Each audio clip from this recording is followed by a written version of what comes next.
उत्पत्ति अध्याय 17। उत्पत्ति अध्याय 17। खतना की विधि के ठहराने का वर्णन और इसहाक की उत्पत्ति की प्रतिज्ञा। जब अब्राम 99 वर्ष का हो गया, तब यहोवा ने उसको दर्शन देकर कहा, मैं सर्वशक्तिमान परमेश्वर हूँ, मेरी उपस्थिति में चल और सिद्ध होता जा, और मैं तेरे साथ वाचा बांधूंगा और तेरे वंश को अत्यंत ही बढ़ाऊंगा। तब अब्राम मुंह के बल गिरा और परमेश्वर उससे यूं बातें कहता गया, देख, मेरी वाचा तेरे साथ बंधी रहेगी, इसलिए तू जातियों के समूह का मूल पिता होगा।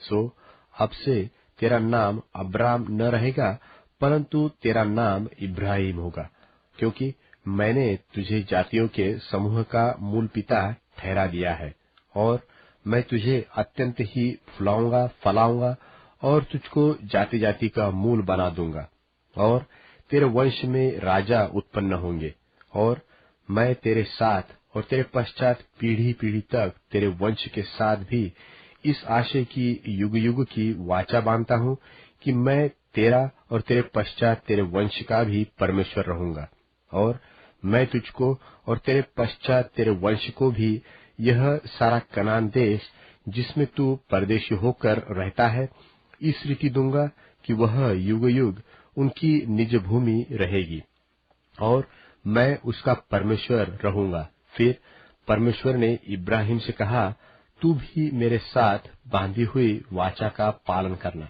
तू और तेरे पश्चात तेरा वंश भी अपनी अपनी पीढ़ी में उसका पालन करे।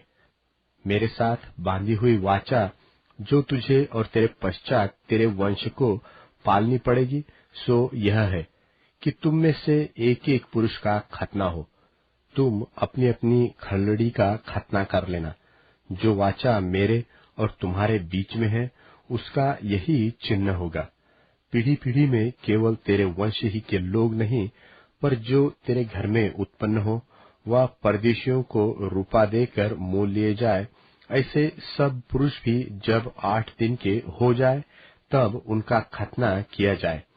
जो तेरे घर में उत्पन्न हो अथवा तेरे रूपे से मोल लिया जाए, उनका खतना अवश्य ही किया जाए। सो मेरी वाचा जिसका चिन्ह तुम्हारी देह में होगा, वह युग युग रहेगी। जो पुरुष खतना रहित रहे, अर्थात जिसकी खलड़ी का खतना न हो, वह प्राणी अपने लोगों में से नाश किया जाए, क्योंकि उसने मेरे साथ बांधी हुई वाचा को तोड़ दिया।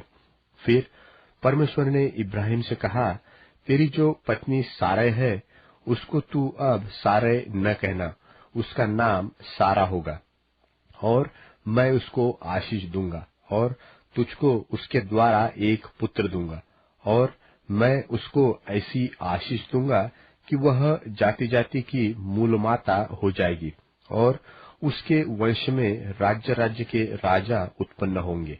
तब इब्राहिम मुंह के बल गिर पड़ा और हंसा, और अपने मन में ही कहने लगा, क्या 100 वर्ष के पुरुष के भी संतान होगा, और क्या सारा जो 90 वर्ष की है पुत्र जनेगी? और इब्राहिम ने परमेश्वर से कहा, इश्माएल तेरी दृष्टि में बना रहे, यही बहुत है। तब परमेश्वर ने कहा, निश्चय तेरी पत्नी सारा के तुझसे एक पुत्र उत्पन्न होगा, और तू उसका नाम इसहाक रखना, और मैं उसके साथ ऐसी वाचा बांधूंगा जो उसके पश्चात उसके वंश के लिए युग युग की वाचा होगी। और इश्माएल के विषय में भी मैंने तेरी सुनी है, मैं उसको भी आशीष दूंगा, और उसे फुलाऊंगा, फलाऊंगा, और अत्यंत ही बढ़ा दूंगा। उसके 12 प्रधान उत्पन्न होंगे, और मैं उससे एक बड़ी जाति बनाऊंगा, परंतु मैं अपनी वाचा इसहाक ही के साथ बांधूंगा, जो सारा से अगले वर्ष के इसी नियुक्त समय में उत्पन्न होगा। तब परमेश्वर ने इब्राहिम से बातें करनी बंद कर दी, और उसके पास से ऊपर चढ़ गया। तब इब्राहिम ने अपने पुत्र इश्माएल को और उसके घर में जितने उत्पन्न हुए थे और जितने उसके रुपए से मोल लिए गए थे, निदान उसके घर में जितने पुरुष थे उन सबों को लेके उसी दिन परमेश्वर के वचन के अनुसार उनकी खलड़ी का खतना किया। जब इब्राहिम की खलड़ी का खतना हुआ तब वह 99 वर्ष का था, और जब उसके पुत्र इश्माएल की खलड़ी का खतना हुआ तब वह 13 वर्ष का था। इब्राहिम और उसके पुत्र इश्माएल दोनों का खतना एक ही दिन हुआ, और उसके घर में जितने पुरुष थे जो घर में उत्पन्न हुए तथा जो परदेशियों के हाथ से मोल लिए गए थे, सबका खतना उसके साथ ही हुआ।